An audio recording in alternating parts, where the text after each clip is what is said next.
What is up, guys? Frosty 0232 here. Today, in this new year, this is a recording date right now, January 1st, 2023, the first day of a new year, and of course, that means we need the first Frosty feature of 2023. What we've got here is Frosty Features US Agent. So what Frosty Features is a comic book background on the tunes that you use in Marvel Strike Force. So, coming to the Rebirth team, we have US Agent. So we'll be kind of diving into him. We typically stick to the Marvel 616 canon, which is all we'll be kind of venturing in today as far as US Agent is concerned. Yeah, and if you like what you see, leave a comment, follow, subscribe, all the things, and all that going into it. Let's get rolling. So first off, what does Scopely have to say about US Agent? So, I'm going to read through the description that Scopely provided on the blog post about US Agent really quick, and at the end of the video, we will rate their description versus the comics. So, US Agent. When Sam Wilson, Falcon, declined to take up the mantle of Captain America after Steve Rogers' retirement, the US military gave the honor to John Walker, a decorated member of the United States Army who received 3 medals of honor for his bravery. While on a mission, Walker failed to apprehend Carly Morgenthau, aka Flag Smasher, resulting in his decision to take the Super Soldier Serum, which gave him superhuman abilities, including enhanced strength, speed, stamina, and healing factor. When his partner and best friend was killed in action in a battle, Walker brutally murdered a surrendering foreign national, leading him to being publicly stripped of the Captain American mantle. Though no longer Captain America, he helped Falcon and Winter Soldier prevent the Flag Smasher's attack on the GRC. Afterward, despite his discharge, Walker was recruited by the U.S. government to continue serving in the United States in secret, rebranding him as U.S. Agent. Okay, so for those of you who know anything about U.S. Agent at all, this is very one-sided. So we'll see how much that vibes with the comics. So, U.S. Agent in the flesh. Name, Jonathan Walker, Marvel 616, baby. First appearance is Captain America 323, Volume 1, babies. From the original run. Power/abilities, peak human ability plus. He pretty much just has super strength. He has pretty much the exact same power-ups as Captain America. A big thing about, John Walker is that he's so in Captain America's shadow. He is Captain America's shadow. So he has the same power set, peak human ability plus. He's faster, he's stronger, he has quicker reflexes than a human really can be. He is, pretty much a carbon copy of Captain America, and that's sort of his trauma to bear, as it were. Aliases: Captain America, Super Patriot, and Captain Walker. So, he does famously steps into the role of Captain America. He is the government appointed Captain America. Super Patriot, we'll talk about that in a minute, but that is his wrestler name. That's what he was before he became U.S. Agent, before he became Captain America. He was a wrestler. Super Patriot was his, and I'm not talking like Olympic wrestling. I'm talking about like WWE, let's get crazy wrestling, and we'll talk about that. Affiliations: Thunderbolts. Thunderbolts is one of the main ones. The U.S. Army, obviously, and the Avengers. He's in many different versions of the Avengers: Mighty Avengers, Secret Avengers, Dark Avengers, stuff. Yeah. So, yeah, and S.H.I.E.L.D, of course. He's a big member of S.H.I.E.L.D, so he kind of goes in and out of being good guy, bad guy, anti-hero type situation. So yeah. Who died? His brother Mike. So his brother Mike was an Army helicopter pilot, was shot down in battle, and John, little Johnny, kind of saw that as his brother dying a hero, and all he wanted to do was live up to his brother's like image. And he also was obviously fairly inspired by Captain America, which kind of comes around a few times. Background: he and his brother and his sister were raised in Custard Grove, Georgia. A true American, having very firm, very solid, uncomprehending opinions on how things can run. He's kind of, as you see Steve Rogers in the MCU, as you see Captain America, Steve Rogers in the comics, you see him, these are the laws, we have to abide by them, but then realizing that it's more important to kind of do what's ethical. US Agent's like, these are the laws, and if you don't obey them, you freaking die. Like, you're done. Like, end it here, baby. So he considers him he considers himself more American than Captain America. The Power Broker, strength augmentation. So the way John Walker got his situation, he got his Medals of Honor or whatever, and he didn't feel like a hero, so he quit the U.S. Army, and then he joined the Universal Class Wrestling Federation, which is the UCWF, which is it's essentially the WWE for people of superhuman power. So instead of weight class like how much you weigh, their weight classes, I thought this was really cool. Their weight classes are divided by how much you can lift, right? So there's like a 2-ton weight class, a 3-ton weight class, etc. So it is literally a wrestling federation for superpowered beings. And so within in doing so he didn't have powers. So the Power Broker essentially had a procedure, and they're like, hey, I'm gonna give you superpowers. If I give you superpowers, you pay me. If not, you probably will die or become a vegetable. So that's sort of the thing. So Johnny Walker went under the power augmentation. He became a super soldier that way, and he, had to pay the Power Broker, and in doing so was wrestling in the UCWF. And that is where he takes on the name Super Patriot, and then he also kind of rips off of Captain America further. He doesn't look like Captain America yet, but he does rip off Captain America because he makes the Bold Urban Commandos, which is, he calls them the Bucks, like Bucky, right? So it's 3 other wrestlers that have the similar power set. They're just like, as John. The thing about Johnny Walker is he's highly skilled, right? So even as a regular human, he was kind of above other humans as far as like skill goes. Is where those Medals of Honor come from. So as a superhuman, he's pretty successful wrestler ultimately. So he has 3 compatriots, those being Lamar Hoskins, which is Battlestar, but it's before he's called Battlestar. He just goes by Bucky at the time. And then the other 2 wrestlers are literally called left winger and right winger. I wonder what that's in reference to, right? So he's got those 3, and that's like sort of his team. So their whole spiel is, they're wrestlers, they do that thing, but also they are political in a way that ultimately they just try to discredit Captain America. They're like, he's too soft, he's not American enough, whatever. So they also stage kind of these things where ultimately they come into conflict with Cap. Becoming Captain America. So at a point, the U.S. government claims that, so this is completely different than Falcon and Winter Soldier. This is completely different than the MCU, but ultimately U.S. government was like, hey, Steve Rogers, Captain America, we own you. You are Captain America. We owned you in the 40s. We told you what to do. We're doing that again. And Captain America's like, nah, bro, I got this thing called freedom. And they're like, nah.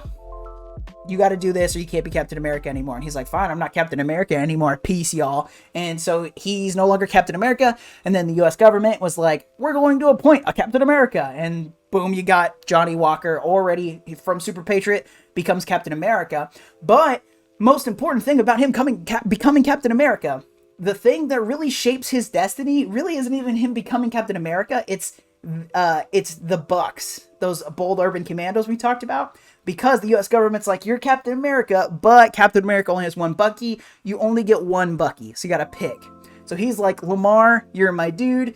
Lamar's like, all right, I'm gonna be Bucky. And then somebody literally approaches Lamar and is like, hey, Bucky's a derogatory term to African Americans. You probably shouldn't call yourself Bucky. And he was like, sounds good, I'm Battlestar. And that's how he becomes Battlestar. Boom. Facts. So anyway, we've got ourselves Captain America, John Walker, and Battlestar, who are working together and fighting through things. And Captain America, Steve Rogers, he comes back as the captain. And the thing is left winger and right winger, those other Boulder Urban Commandos, the other bucks that we were talking about, they're pretty pissed that they didn't get this sweet deal, getting, being able to help everybody and via the U.S. government, get paid for it or whatever. So their response is to publicly release the identity of the new Captain America. So it wasn't ultimately what the people saw was Captain America return but it was a different man, but they didn't know the identity. Left winger and right winger came out and released the identity of Captain America, of John Walker, and in response, people showed up and killed his parents, right? So then, being a completely rational, insane guy, John Walker's response to that is to kidnap left winger and right winger and tie them to explosives. And unlike you may think, somebody shows up to save them, those explosives go off, but since they're superhuman, it doesn't kill them, but it gravely injures them, and they get put into comas, right? So that's not looking super good on the new Captain America. So the captain, Steve Rogers, shows up and he's like, yo, this isn't cool. You're not doing super great. They fight a couple times, but ultimately it is revealed that the U.S. government, the U.S. government situation that took Captain America away from Steve Rogers was the Commission on Superhuman Activities, and the Red Skull took it over and was running it. And both the captain and Captain America, John Walker, they're like, yeah, that's not good. We're going to go ahead and take care of that real quick. So the captain and Captain America, John Walker, they kick the crap out of Red Skull, kind of reset the superhuman activities or whatever. And then the public is like, yo, we saw how you treated your friends that got your parents killed. Yeah, that was rough, but your response was very unethical. You can't be Captain America. We don't want you as our poster child. Steve Rogers, you're back in. So John Walker stripped of Captain America. Steve Rogers has it. And then he is hired by the U.S. government to become U.S. agent. And them's facts, y'all. Let's go. Okay, cool. Sweet. So that's that bit. So moving on. All right. Relationships. Caleb and Emily Walker are his parents. Mike and Kate Walker are his siblings, Mike being the helicopter pilot we talked about earlier, and Lamar Hoskins being his best friend, Battlestar, who does end up biting the dust in the battlefield in both the comics and in the MCU. It happened. Notable events coming out of retirement. So, ultimately, after becoming U.S. agent, he is sent on different government jobs. Essentially, they're like, hey, we're doing different leader teams, different teams, and they need leaders. You're pretty much Captain America. He has very similar... If Captain America's a leader, John Walker's a boss, right? But he has similar results. He's a good leader. He's just kind of a jerk about it. So they kind of... Ultimately, U.S. agent is taken and they're like, hey, we don't have a Captain America. You're Captain America in these different teams, right? So he does that for a while until there is a situation where he is on a team that ends up fighting the Thunderbolts, and he fights Nuke, which Nuke kicks the crap out of him. Nuke is like a bionically enhanced super soldier, and John Walker ends up actually losing his arm and one of his legs. And essentially he ends up in that situation and they're like, yo, we can give you like these like, bionic arm or some sort of, Stark tech, essentially, aim tech, whatever, hammer tech or whatever it is at the time. Like, we can give you some really cool, badass prosthetics. And John Walker's like, nah, that's going to make me like Nuke. There's a problem there. I won't be any different than the guy that did this to me. So he actually just takes regular prosthetics. He got a hook for a hand, and he becomes the warden of the raft, which is one of the super prisons in the Marvel universe. He becomes the warden for a while. And there's a point where he is transporting, in a van, essentially transporting the Dark Avengers to the raft, and their transport ship goes down. It's not in a bus. It's in like a helicopter type. I'm having a moment. Giant ship thing. Yes, anyway, giant ship thing. Can't think of what it's called right now. But anyway, it gets knocked down. Everybody gets knocked out. And Dr. June Covington, while he's unconscious, they go into an alternate reality helicarrier. Thank you, MSF Toon in the chat. Really appreciate that. Helicarrier. I was having a moment. So it's a transport similar to a helicarrier. And they get knocked out, Dark Avengers and John Walker. They wake up to find themselves in an alternate reality created by AIM. And June Covington was experimenting on people because she likes doing that. She's one of the Dark Avengers. And she essentially used the Venom symbiote to fuse it with John Walker, and it had him regrow his arm and leg back. So all of a sudden, you've got US Agent back, and he's like, okay, now I'm gonna lead the Dark Avengers. We're gonna figure this out. That's how they figure out AIM was the one that made this alternate reality. They end up kind of punching through, opening a portal back to the 616 universe and kicking the crap out of AIM. And then US Agent's back. They're like, okay, well, we'll put you right back in it. Dr. Doom was leading the Avengers at the time, so he becomes the Captain America over Dr. Doom's Avengers. And it's really interesting to me. US Agent has a lot of run-ins with Scarlet Witch, and that seems to be just coincidence. But the main thing about him leading the Dark Avengers in the Marvel 616 reality is that, and you can actually see that she was part of the Dark Avengers. She's there in the back in the picture. She has gone evil again. She has this really big thing in the comics where she's either all the way evil or in between. She's never really fully good, but she is. It's confusing. Anyway, she goes full evil, so the Avengers are fighting Scarlet Witch, and he's leading her. But he does a lot of if you look back in his comic book history, he runs into Scarlet Witch quite often, which is just interesting to me.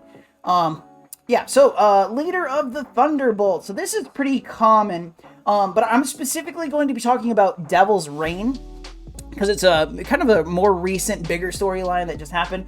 But in Devil's Reign is a situation where Wilson Fisk, the Kingpin, becomes mayor of New York, and he essentially makes superheroing be illegal. But Fisk puts together his own Thunderbolts team, and John Walker was not a part of it originally.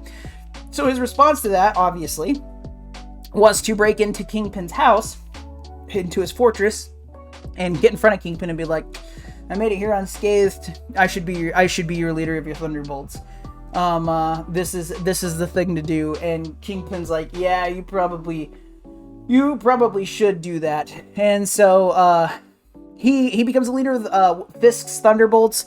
And then but he has this ulterior motive, right? He wants to, like many people, he wants to get dirt on Kingpin so he can take him down secretly, right? So, namely, his main thing is trying to take out Wilson Fisk, and eventually he ends up in a fight with a villain named Conviction. And Conviction actually had proof via the name of Kingpin's kind of demise. And when he goes to essentially confront Kingpin about it, Kingpin is using the Purple Man, Kilgore, the guy. So for those of you, for context, Purple Man, he tells you to do something, and his power is he tells you to do something, you have to do it.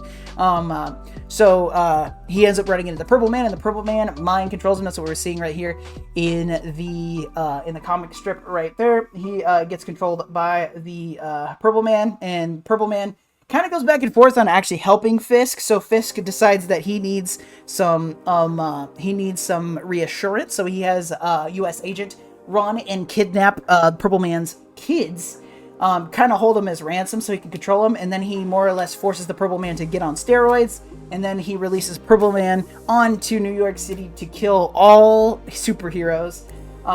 So under Purple Man's control, US Agent is part of. There's a big battle, and it's like the Avengers and pretty much everybody versus everybody else, and US Agent's mind controlled and on the wrong side of that. But after the Purple Man is defeated, US Agent kind of regains his freedom per se, and goes back to being US Agent all the time. So yeah, that's kind of where that ended up. So that's sort of the story parts. Let's get on to power level. So Marvel Strike Force doesn't really care about power level, but I do. So the way we look at this is our power level starts at multiversal. Multiversal means you can end all of reality, not just as we know it, but as everybody else knows it. You can end all of existence, all dimensions, all realities at once. Universal means you can maybe end reality in one, hop over to another, and that one, you're still extraordinarily powerful. Cosmic means you are a threat on a cosmic scale, quite literally. You can take out planetary bodies all the way up to maybe galaxies or solar systems with a little bit of effort. Nuclear means you are a threat on the small end to a small city in one shot. You can take out a town, or with enough effort, maybe you can take out a planetary body. Super Soldier means you are strong enough you can take out a building, maybe a brick wall on the low end. You are stronger than a human actually can achieve. Yeah, you're kind of that stable. So the model of the super soldier being Captain America. I think you see where this is going.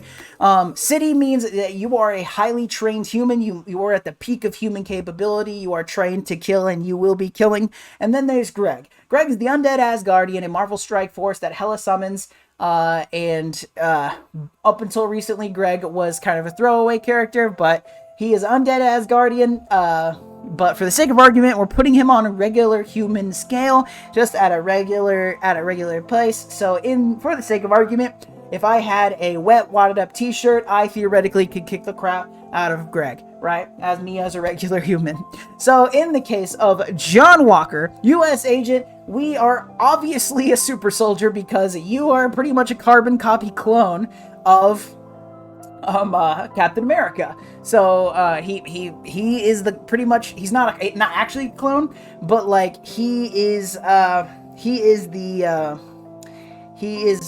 where he is. He's just super soldier. He is a super soldier. There it is. So that's it for John Walker. And as far as Scopely goes, how do we feel about the description? The description, it has nothing to do with the comic books at all. It is all based on the MCU entirely, but the only thing they get kind of wrong, so I do want to point this out, because I don't speak to the MCU, but in the MCU, right here it says, if you can see, yeah, right here, it says after Steve Rogers' retirement, so he declined to take up the Captain America after Steve Rogers' retirement. In the MCU canon, the public doesn't know that Captain America retired, they just know he's gone.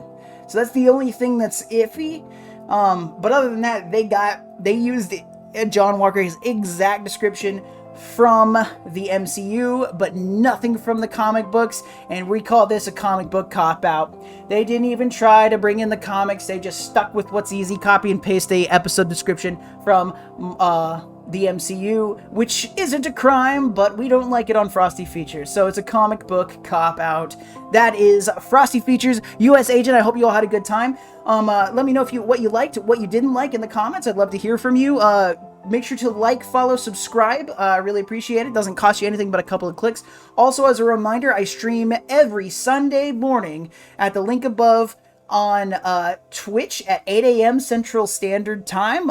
Wake up bright and early and we do Frosty Features live, and we have a good time with it. So yeah, thank you all so much for watching this out. I hope you'll have a fantastic week and a fantastic new year, 2023, baby. Let's go.